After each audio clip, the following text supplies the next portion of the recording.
Hello, good morning, and welcome to today's program, The Roundtable. My name is Isa Nu. Just guess what we'll be discussing today. When last did you hear of the word population census? Were you part of those who were counted then? If you are, probably you are still on earth then in Nigeria, definitely you know that the last population census took place in 2006. And since then, there are so many questions as to when next are we going to know how many we are as Nigerians, so that it can help the government to put up more policies that will guide the progress of the nation. So now let us take this snippet, and then the National Population Commission has concluded its trial census with field works in 6 states and the Federal Capital Territory, Abuja. The exercise was held for 2 weeks and ended on July 30, 2022 in selected enumeration areas, that's the EAS, and local government areas in the state and territory. So the trial census was tagged census dress rehearsal. I know you start asking the question, what is dress rehearsal? Definitely, from our daily lives, we have to dress ourselves properly and then know how our outlook is going to become. It's a pre-census limited activity to evaluate all aspects of the census operation before the 2023 national head count, which covered about 7,718 enumerated areas. So now, if you look at what the last census was all about in 2006, the NPC, that's National Population Commission, said it is targeting to carry out the next one, which is in April, but then you know that it has already happened.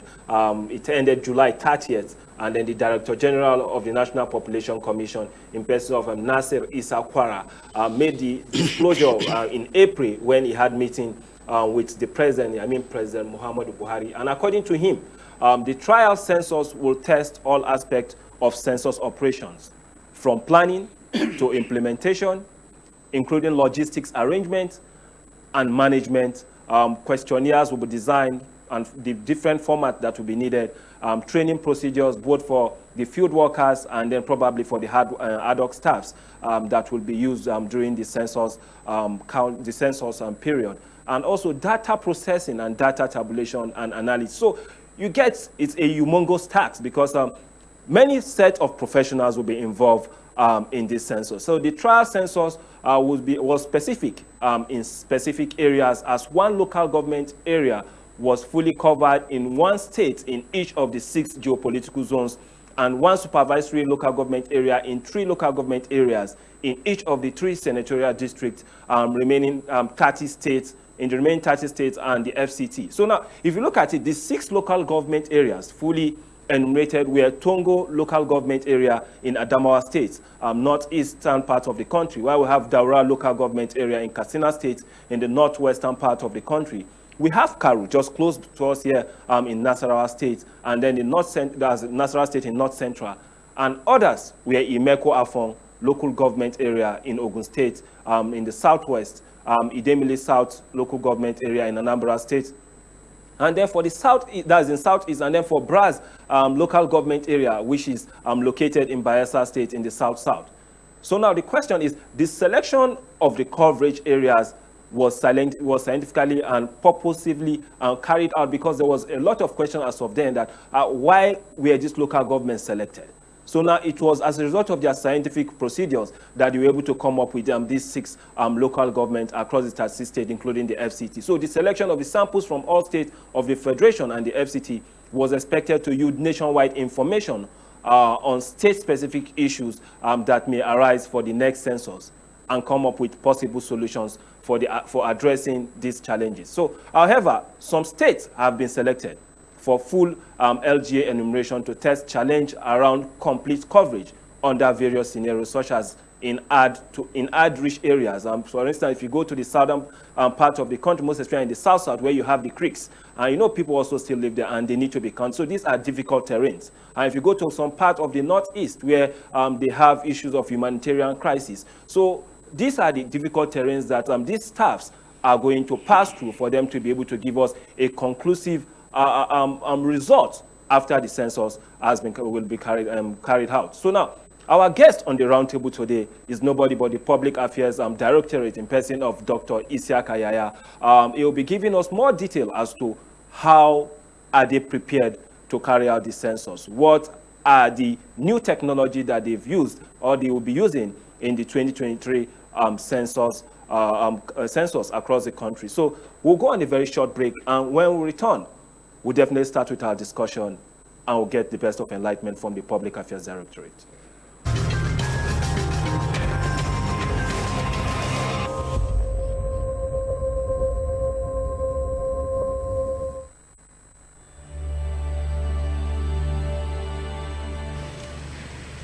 Mr. President, last Saturday, the country which I have the honor to represent, the Federation of Nigeria, became independent and assumed the rights and the responsibilities of a sovereign state. Today, Nigeria has been admitted into the United Nations organization and assumes still more responsibilities. I wish to make our position plain beyond any matter of doubt as regards the African continent. We in Nigeria appreciate the advantages which the size of our country and of its population give us, but we have absolutely no aggressive intentions. We shall never impose ourselves upon any other country and shall treat every African territory, big or small, as our equal, because we honestly feel that it is only on that basis of equality that peace can be maintained in our continent. We in Nigeria are a populous country. There are about 40 million of us, and our territory is relatively large. We are willing to learn before we rush into the field of international politics. But we are totally unwilling to be diverted from the ideals which we think true. That is the reason, Mr. President, why we in Nigeria shall not be found to align ourselves as a matter of routine with any particular bloc. Indeed, I hate the very idea of blocs existing at all in the United Nations. It seems to me to be a contradiction in terms. When we hear the world crying out for peace, we may receive the inspiration to deal with these intractable problems and be able really to devote all our resources to the advancement of mankind by applying those eternal truths which will inevitably persist long after we ourselves are utterly forgotten. Thank you, Mr. President.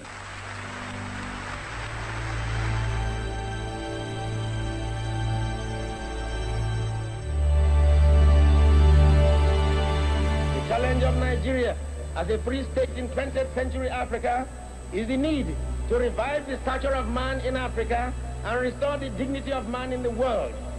Nigerians believe passionately in the fundamental human rights. We regard all races of the human family as equal. Under no circumstance shall we accept the idea that the black race is inferior to any other race. I appeal to all our leaders, far and near, to forget the wounds which were inflicted in cause of our internecine altercations. The love of our country should outweigh the love of our petty selves. The enjoyment of individual freedom under the law should mean more to us than our self-centered party programs and manifestos. Common dangers and common enemies alert us on the need for common security. Come and join Abubakar with me, Sadauna, Awolowo, Akitola, Osarebe, Okpara, Ikoku, Aminu Kano, Ibrahim Imam, and Tata. Let us bind the nation's wound and let us heal the breaches of the past so that in forging our nation, there shall emerge on this continent a hate-free, fear-free, and greed-free people who shall be in the vanguard of a world task force whose assignment is not only to revive the stature of man in Africa, but to restore the dignity of man in the world.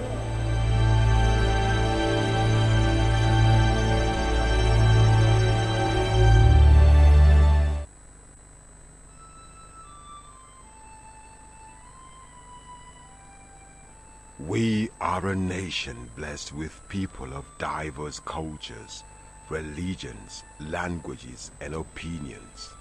It is ironic that we are now being ripped apart by our greatest strength, our diversity. We have allowed intolerance, insensitivity, bigotry, and nepotism to blind our vision of the greatness we can achieve working together as one. We may not have the same culture, nor religion, nor language, but we all belong to the same nation by the divine will of God. We did not choose to be Nigerians. Nigeria chose us. This nation is our divine heritage, and if we open our eyes, we would realize that what divides us pales in comparison to what unites us. And by the comparison and conciliation of our differences, we will grow until our differences disappear. Our unity cannot be wielded by mere declarations, nor do we get unity by ignoring the questions that beg for answers. We must celebrate our diversity and debate our differences without fracturing our unity.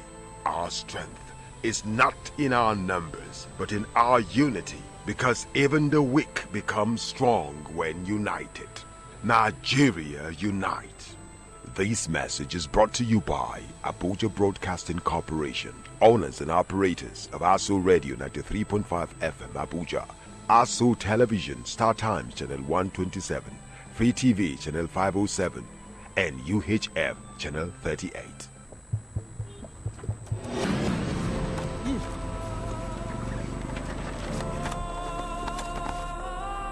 Sir, can you please give us the permission to search you? You can go. Is this a movie? If it happened.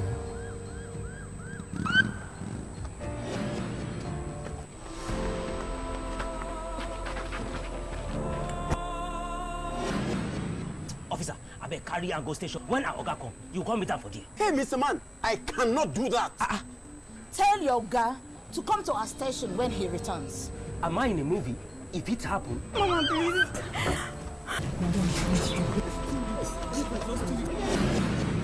Mama, please. Thank God you're here. Do the needful. Mama, please, just 3 weeks Madam, now. why did you invite us to come help chase your tenants now? This is a civil matter now.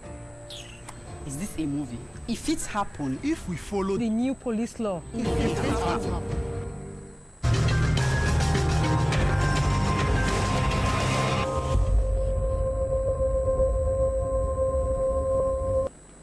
Welcome back. I'm sorry to our esteemed viewers and listeners for the delay that we had after the first part of the program that has to do with the National Population Commission's preparation towards the 2023 National Census. This was due to some technical issues, and that has been fixed. To those listening to us from the radio, know that at 9:30 thereabout, and we'll definitely put up the phone line so that you can also join the talk on this. You can also ask the question to Dr. Isiaka Yahya, the Public Affairs Directorate of the Nigerian National Population Commission, who is seated here. So, Doctor, good morning and welcome to the program. Yeah, good morning, Nigerians. It's my pleasure to be here this morning. Yeah, thank you so much. And Doctor, now that you have carried out the trial census, what were your observations? Yes, the census is a very massive exercise. In fact, it has been described as the biggest peacetime activity. So you don't go into that kind of massive operation, without testing the procedures, without testing the logistics and all aspects of it. So we have done that for the trial census, and from the conduct of the trial census, we are convinced that the National Population Commission is prepared to conduct an accurate, reliable, and digital census come April 2023. Okay, now with the trial census being conducted, most especially that of the FCT, we've seen also some of the traditional rulers applauding your commission for the successful conduct of the trial census. And when you look at this particular trial census, it will be coming up in 2023. And one thing that has been attached so much to the 2023 in Nigeria is the issue of the general election. Wouldn't it affect will the 2023 election affect the preparation of the NPC? Definitely not. The election, the 2023 election will be conducted in February and March. The first election, which is the presidential election, will take place about 25th of April, and the next election, which is the state level election, will take place, 2 weeks after. So that is like more than 1 month after the election, and then the time. I mean, it's a very suitable period for the census. For the various, of course, we recognize the fact that people have said that the censuses and elections, they are too volatile assignments. But I beg to disagree. The census is a peaceful exercise, unlike elections, where people contest for positions and where there are a lot of acrimony, the kind of winner takes us mentality of the election. That is not the case in the census. Census is a peaceful activity, and every society, every community will want its people to be counted. So there's no basis, there's no conflict about census. Even you see opponents, people who belong to different political parties, coming together, just to ensure that their communities, are counted. In fact, conducting the census after the election, is an healing wound. Like expected in every election, there will be contests, acrimony, anarchy, fight, violence, and others. People of the same community, because of election, taking arms against themselves. You will have that situation arising from the election. And here you have the census coming after that time. It reminds the people of their commonality, that they have a common destiny, that they need to come together for their people to be counted, to have data for planning purpose. So you realize that the census is the best time, to help us to overcome, the tension created by the election. So there's no way the census will affect the election. And don't forget again, there's nothing at stake in the 2023 census that will affect the conduct of the election. The election will have been won and lost. The voter register will have been concluded. The constituencies will remain the same. So there's virtually no relationship, between election and census in terms of negative. But in terms of positive relationship, of course, the census will have a positive impact in the aftermath, the tension after the election. So there's no problem with conducting the census after the election. Okay, now, when you look at Nigeria currently, we are faced with so many challenges, and most especially the issue of security has been on the front burner, despite the fact that the federal government is trying to nip that in the bud. We've also witnessed in the past where there was pressure that the census should be conducted in 2010. Unfortunately, it didn't take place. Since 2006 till this time, if you look at the rate of insecurity to a greater extent, don't you think this will affect your preparation and then the outcome of the census? Yes, of course, we have issues of insecurity, which is quite unfortunate. And this is an area, that we have tried to undertake a detailed study to look at whether it will affect, the census. But the conclusion, based on the activity we have implemented so far, is that it will not have a decisive impact on the conduct of the census. This is based on some evidence. For example, we conducted the enumeration area demarcation in all the local government areas, 774, except the 2 local governments that we are still in the process of completing. This is a very massive field operation. We never had, security was never an issue, that prevented us from carrying out this activity. We visited all communities.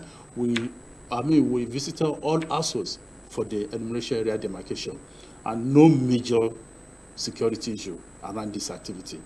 Again, we carried out the trial census, which we just concluded, some few days back.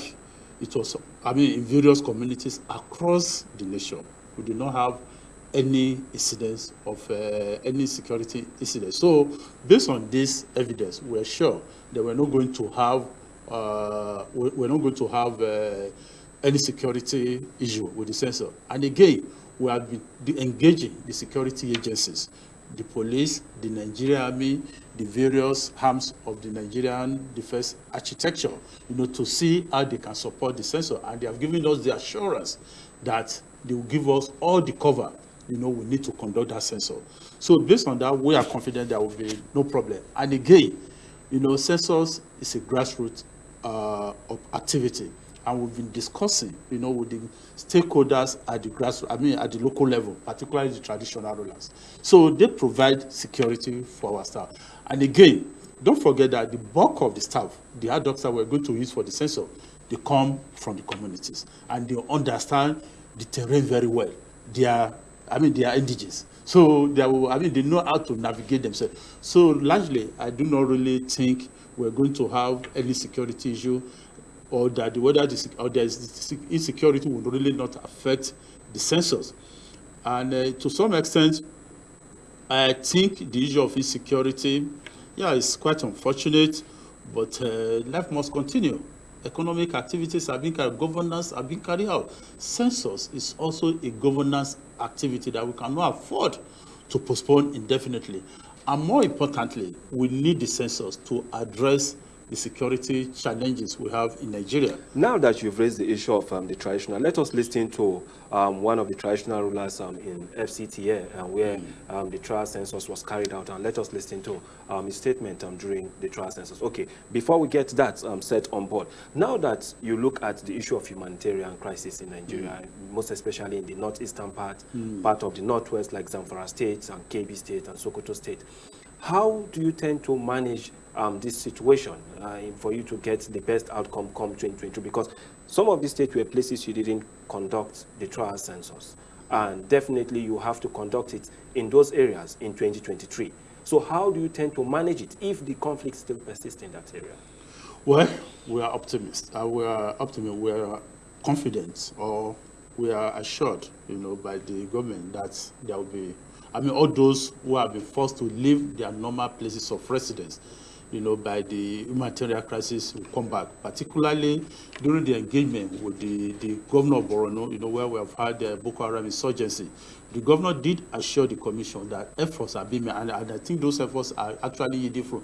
That people, IDPs, that's internally displaced persons, they are relocating to their community. We believe that this process, will be concluded by April 2023, when the census will be conducted. But more importantly, if by chance those people are not relocated, to their community, we are still not going to lose the data, because in the census questionnaire we have questions on migration. People are like, if you find, you are going to enumerate people where they are found, but you also ask them where they have come from, in the last 6 months or even beyond, and then you'll be able to determine, where they have come, and then the population figures of those areas will still be, retrieved, to be able to ascribe. So even if there is nobody in place A, during the census, but people will be found in other places, and they will be, if they are counted, their figures, they are still available for planning purposes, for village A, where they could not be found because of humanitarian. So largely, it's not going to be a problem.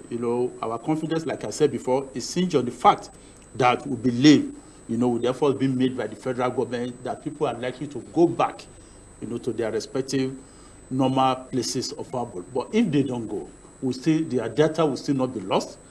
All the data, not to just the size, but even their demographic characteristics. Because what we have observed is that if people migrate, maybe because of crisis or whatever, they are likely, the household characteristics, they are likely to remain the same. Maybe they are likely to maintain, the household pattern they have from where they have migrated. So in terms of first of household, in terms of, the relationship between them and other socio-economic characters. So those data will not be lost, and they can be used for planning purposes when the time comes. But then that brings us to the question, because, Nigeria is knitted. When I say knitted, I mean very close. For instance, you can travel from Lagos to Ibadan on today and still return back to Lagos on that same day. You can travel from here to Kaduna, Zaria, still return back today. So how do you tend to get these balances fixed? Well, from past experiences, there may likely be restriction, of movement, at least in the first few days of enumeration. That people will be encouraged, to stay at home, to be counted. And again, we are relying on our publicity strategy, in which we have appealed to Nigerians to not to migrate for the census, because if you migrate from where you stay normally, you are distorting the demographic character, and you are leading to a situation where data that will not be useful for planning purposes will be generated. So, in terms of migration, we are encouraging people to stay around, and I think depending on what the federal, because that decision is that of the federal government, not that of the commission. But based on experience of past census, there will usually be restriction in the first 3 days. So perhaps this will happen for the 2023 census. Okay. But I can't be categorical about that. Okay, let us listen to the one of the traditional rulers in Abuja during the trial census, and let us listen to what he is going to say. Allah sarki ya sa a yi wannan abun lafiya, kuma da ni da shauran jama'a na wannan masarauta da idan Allah za mu ba da goyon baya yadda ake tsammani da idan Allah. Ina jin abin da nake da shi kenan da zan faɗa, kuma Allah ya sanya albarka a wannan tafiya. Assalamu alaikum.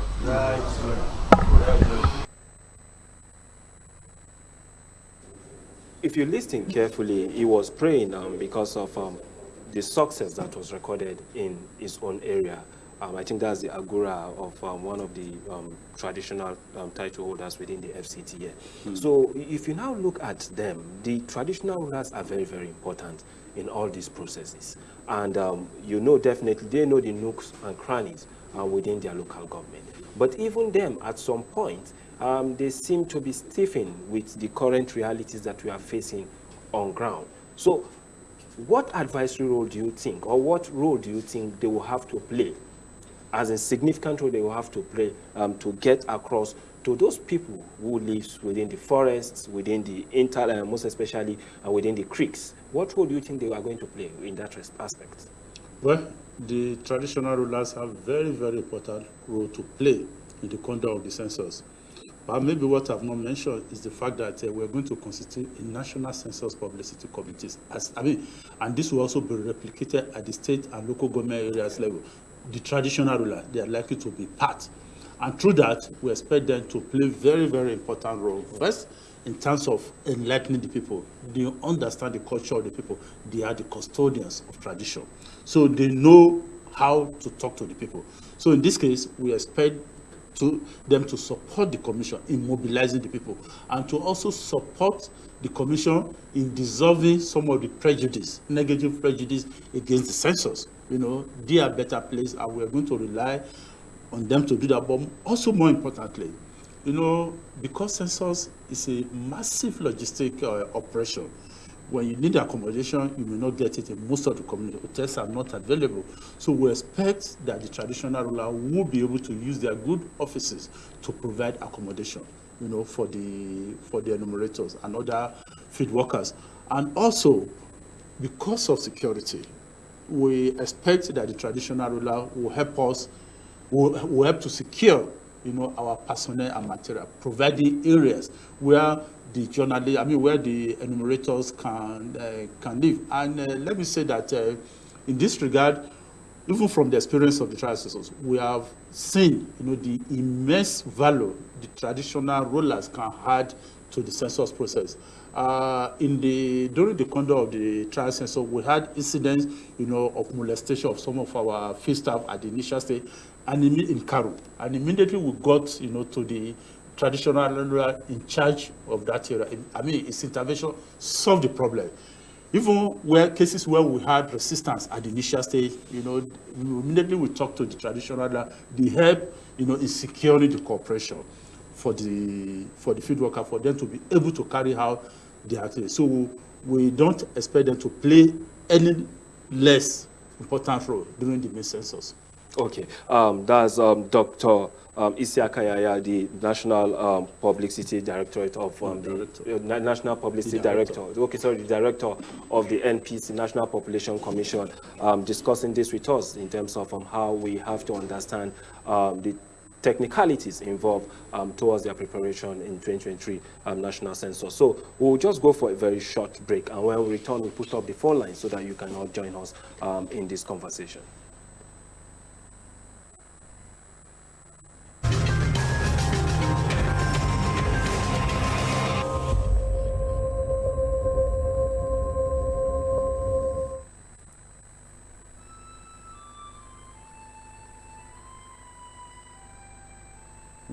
are a nation blessed with people of diverse cultures, religions, languages, and opinions. It is ironic that we are now being ripped apart by our greatest strength, our diversity. We have allowed intolerance, insensitivity, bigotry, and nepotism to blind our vision of the greatness we can achieve working together as one. We may not have the same culture, nor religion, nor language, but we all belong to the same nation by the divine will of God. We did not choose to be Nigerians. Nigeria chose us. This nation is our divine heritage, and if we open our eyes, we will realize that what divides us pales in comparison to what unites us. And by the comparison and conciliation of our differences, we will grow until our differences disappear. Our unity cannot be willed by mere declarations, nor do we get unity by ignoring the questions that beg for answers. We must celebrate our diversity and debate our differences without fracturing our unity. Our strength is not in our numbers, but in our unity, because even the weak become strong when united. Nigeria unite. This message is brought to you by Abuja Broadcasting Corporation, owners and operators of ASO Radio 93.5 FM Abuja, ASO Television Star Times Channel 127, Free TV Channel 507, and UHF Channel 38.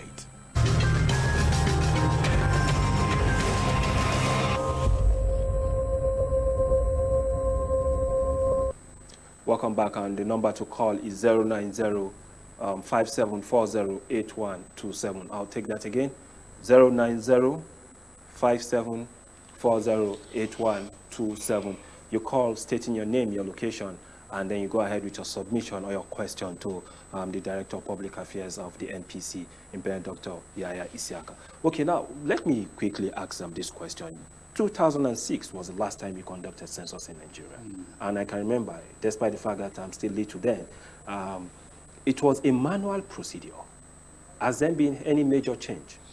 Yep. Okay, before you ask, let us take this caller. Hello, good morning. Good morning. How are you? Fine, thank you, please. Your name and where you are calling from. My name is Sani, and I'm calling from Wusetu in Abuja. Now, my contributions to this program. First of all, let me say good morning to the gentleman from the National Population Commission. Yeah, good morning. Thank you. And thank you, moderator, for raising up this very important topic. Now, please bear with me. What I'm going to say is going to benefit Nigerians. As much as we love the population census to happen, we need to look at the details. So we'll make sure that Nigeria is getting the best value for the huge amount of money that will be invested in this particular project. To run a census is not cheap. Currently, Nigeria is suffering economically. We know that ASU are still on strike, and it's because of lack of funding or financial challenges. That is why ASU strike is still going on. Now, to invest new huge sums of money into national population exercise for a country that is borrowing money to fund their current expenses, is it wise? You see, we have to take on projects that we can be able to fund. Nigeria of today is suffering economically. We are borrowing money, and we are even struggling to have enough income to service our national debt. And we are about to invest so much money in national population census. That is one point. Second point, in the same 2023 that this national population census exercise will happen, Nigeria is about to spend hugely in the month of February and March 2023 for the general election of 2023. The expenses of that national election is huge. And April again, we're about to spend huge sums of money again to conduct national population exercise for an economy that is borrowing to even pay salaries, for an economy that is struggling to find enough income to service their debt. It's not wise. Number three, our gentleman in the studio is stating that during the enumeration exercise that was carried out, that national security issue did not affect their men. Nigerians, if you're listening to me, in a society where Kuje prison was broken, we are yet to get the criminals back. In a society where Kaduna, after the Kaduna people on train, we are adopted, we are still fighting to get our citizens back. In a society where many parts of Nigeria is overshadowed by insecurity, killings, abductions, ransom payments, what stops these criminals from targeting national population officials as a lucrative business, knowing that if they kidnap them or abduct them or seize their machines, that the federal government will be forced to pay them these huge sums of money as ransom to get them back. Okay. Thank you. Now, in conclusion, please, critical questions. Before I conclude, and I'm saying this respond as a accordingly, diplomat, so that we can also allow other callers to also contribute to the program. Thank you so much for calling. Okay, he has raised a critical question. One of the questions, I think, was the issue of economic issue, the expenses of the National Population Commission. And if you look at it, we have INEC budget about 305 billion. What do you think will be the economic implication? Yeah, thank you very much, the caller. Sorry, I missed the name. Yeah, you've raised a very, very important issue, but I'm going to respond as such. Number one, the total cost of the budget is in the region of 400 billion. When you look at the percentage of this to the national budget, it's just less than 2%, because the budget for 2022 is about 17 trillion. So are you saying that spending 2% of 1 year national budget to know the number of Nigerians to be able to have data to plan is too much? I beg to disagree.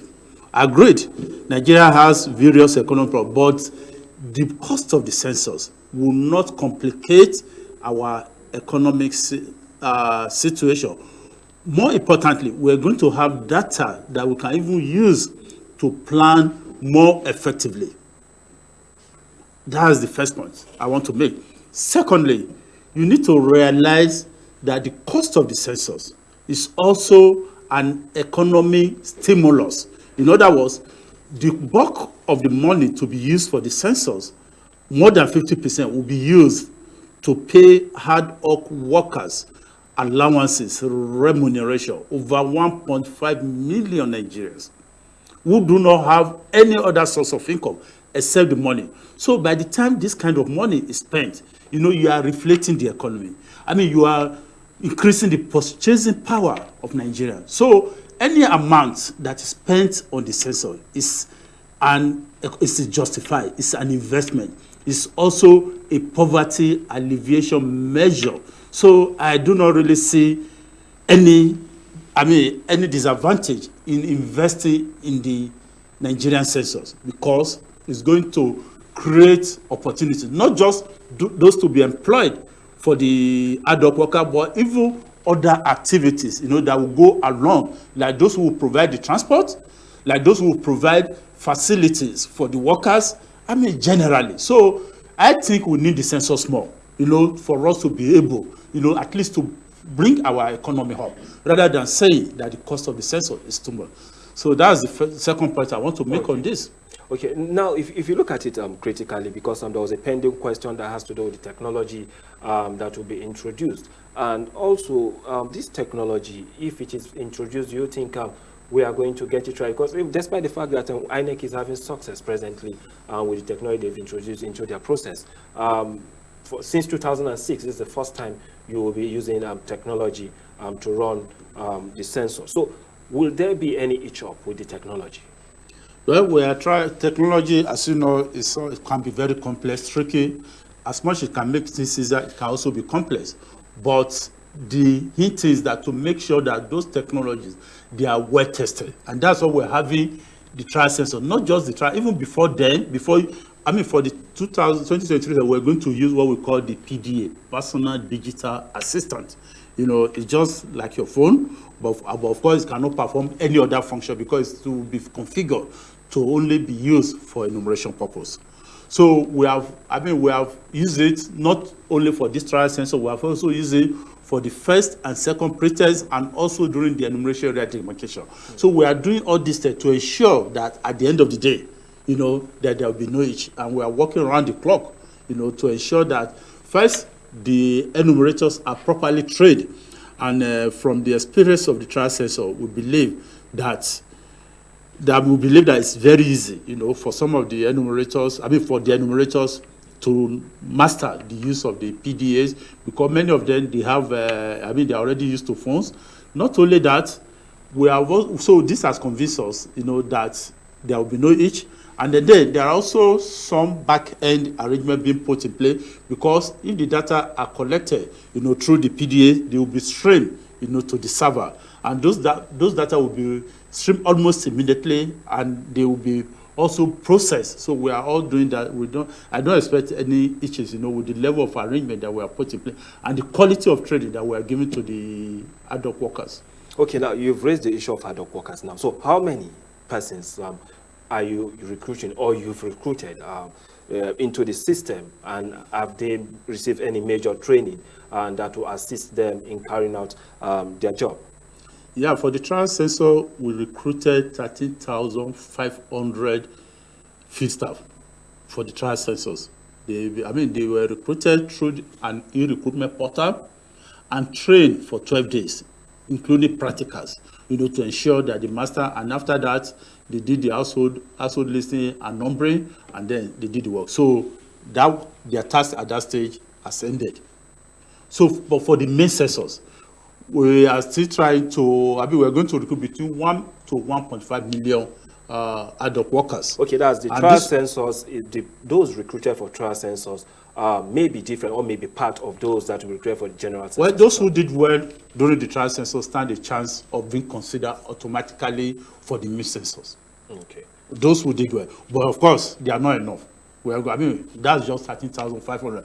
And of course, this is based on the fact that we're just enumerating selected area. But for the census, you know, we are going to enumerate everywhere, every part of the country. So we're going to need more work, and then we will consider those who did very well during the trial census in addition, you know, to over 1 million to 1.5 million ad hoc workers. So the portal will be reopened? Yeah, the portal will be reopened. We are hoping that the portal will be open between September and October, so that we can start the process, you know, of the recruitment earlier now. You know, the census will be conducted in April, but there are a lot of things we need to do, you know, to ensure that we got the recruitment right. Number one, all the people will serve in their areas. In other words, if you are from Karo, we are going to recruit the bulk of the field staff from that Karo. And this to avoid situation of logistics of having to move people from one part of the country. So that, and then what we have also done to ensure that only people in Karo will work in Karo, the recruitment portal will be geofenced. In other words, if it is open for Karo, somebody in Cross River, you know, cannot apply, because if you say if you open the portal and your location is in Cross River and you want to start an application process in Karo, definitely you will not be able to do that because you are GFL. And then we also need we need to do a lot of cross-checking. I mean, the NIN, that's the national identity number of applicants will be received, and then we need to verify, to cross-check all the information, to also ascertain the suitability, of the adult worker for the assignment they will carry. So all this, we need to take that. So that's why we are starting the recruitment process early enough, so that by long before April, we'll have had the list ready. We'll ascertain every information we needed, all the account number, because they will also be paid through the online, through the recruitment portal. And we are doing this as part of the technology, as part of technology, being introduced into this, because you can imagine the documentation that will be involved in hardly over 1 million people. But if you are doing this electronically, it can be easily done. Even payment alone could be an issue, but all this will be solved because the enumerator will be required to fill in their bank accounts. So the payment will be automatic after it is ascertained that they have carried out their job. So this is part of all the arrangement we are putting in place, technology-wise. And you've talked about the PDA, that we're going to, that will be used for data collection, and the data will be streamed. And also, the nature of the PDA is so configured to avoid, double, multiple, or ghost enumeration. Because if the questions are not consistent, they will be rejected. And then, already we have an idea of the population in every household, during the trial census, during the enumeration area demarcation. So if there is an entry that is not consistent with the data we already have, the PDA will automatically reject. So I want to assure Nigerians that this one census that will produce accurate, reliable, and auditable data, population data. There's no data about that. And also, the data being, the talk about population census being counting, it's far more than counting. We just use the term counting, for us to be able to relate with Nigeria. But we do more than that, because we collect demographic characteristics of the people, because that's actually what is useful for planning purpose. Information data that says, okay, we have 100 million Nigeria, 200, 300 million may not be useful. But if you have how many of them are working, how many of them are in schools, how many of them, are staying in a particular age group, you now have data that you can use for planning. That's a very good one, Dr. Isiaka Yaya, for joining us this morning. But then, just on a last note, yes. What are your fears for the 2023 national census, and when exactly should we expect it to happen? Well, talk about fears. Of course, every major assignment, there will be fear, but we are working around the clock to remove those fears, because we have in the commission, great Nigerians whose personalities are staying and they don't want to fail, because they have always recorded successes in assignment. We also have in the commission tested professionals, who have had experiences in previous censuses, like I've conducted. I was part of the 1991 census and 2006 census, and we want to make. So as regards the fear, of course there will be fears, but we also have hopes that we have the capacity to overcome that.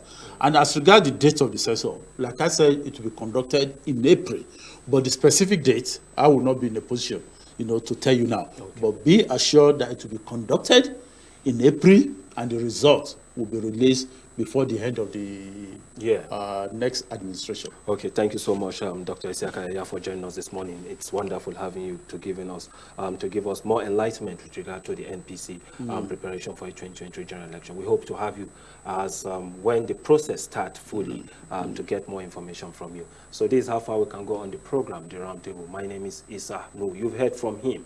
All this will happen in April. But before then, they've conducted a trial census. They will recruit more Nigerians into the system that will also serve as field workers for the success that will be recorded, hopefully, in 2023. So thank you so much for listening. And viewers, thank you also for joining us this morning. This is how far we can go. Thank you.